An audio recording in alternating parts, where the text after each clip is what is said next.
Ending the food distribution programme next December without a replacement European programme would pose a direct threat to food aid programmes in many member states.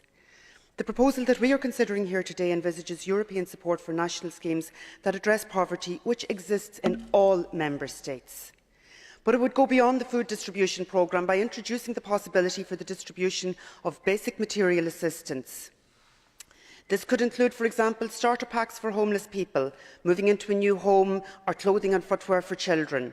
Also, it would introduce support for accompanying measures aimed at the social reintegration of end recipients that many of the organisations involved in food aid programmes already provide. Feed, in fact, would be the only EU instrument that specifically targets people who are at the margins of society, including people who are often well beyond the reach of ESF. In short, the Fund for European Aid to the Most Deprived is a sign of European solidarity with those hardest hit by the crisis.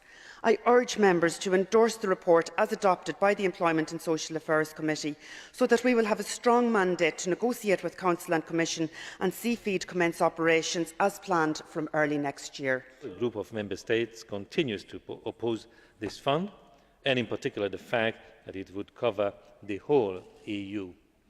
Some argue that the use of the fund should be made voluntary.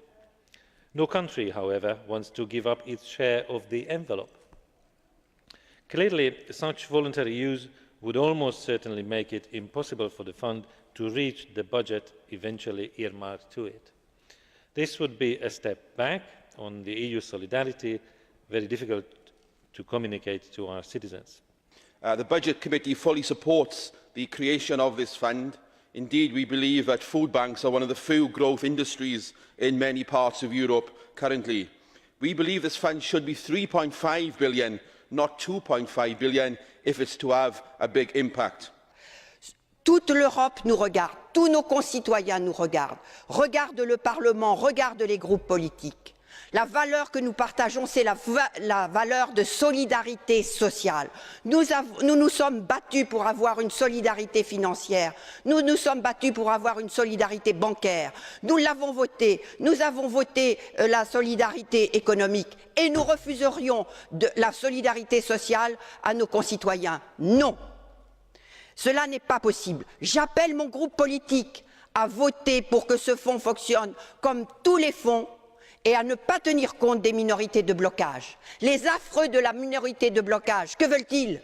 Ils veulent la fin de ce fonds. Chacun ses pauvres, moi je n'en veux pas. Je veux l'Europe pour tous et je veux la solidarité pour tous. Le Conseil européen, jour après jour, aujourd'hui, découvre que la question de la solidarité, que la question des plus démunis redevient une priorité politique. C'est aussi à travers les signaux que nous donnons dans notre vote sur le rapport de Mme Costello que nous serons en cohérence avec cette prise de conscience politique de la gravité de la crise et de son impact pour nos concitoyens.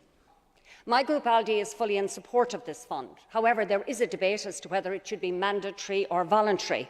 My group is supporting a voluntary option, in other words, that member states can access this fund, but crucially asking that this fund would be ring-fenced. This would mean that those member states who want to use their own systems and not the EU programmes can continue to do so, while other member states who want to use this fund can use their own allocation and will have the legal base to use some of their cohesion funding for this hugely important fund. On n'éliminera pas la pauvreté alimentaire en Europe si on ne crée pas un véritable filet de sécurité, notamment de protection sociale. Alors maintenant, je vous pose la question très rapidement. Quand allez-vous mettre en place cette fameuse directive d'un revenu minimum pour toutes et tous? Aujourd'hui, la crise fait en sorte que nous en avons besoin et ce serait un véritable symbole européen qui est tant attendu depuis tant d'années. Merci. Het overgrote deel van deze groep zijn burgers uit de zuidelijke of oostelijke